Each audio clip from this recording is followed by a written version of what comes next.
Friends, welcome to Russian videos. ఈరోజు మా video అంటే మీకు ఒక సర్ప్రైజ్ ఉంది. చూడండి,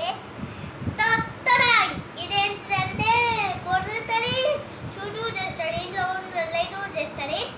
చూడండి, ఇక్కడ బటన్ ఉంది. ఇక్కడ బ్యాటరీ చేయాలన్నమాట, బ్యాటరీ చేయాలి దీంట్లో. ఇక్కడ బటన్ ఉంది, ఇప్పుడు ఆన్ చేస్తున్నా. చూడండి ఎలా పడుతుంది.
గైస్ చూసారు కదా,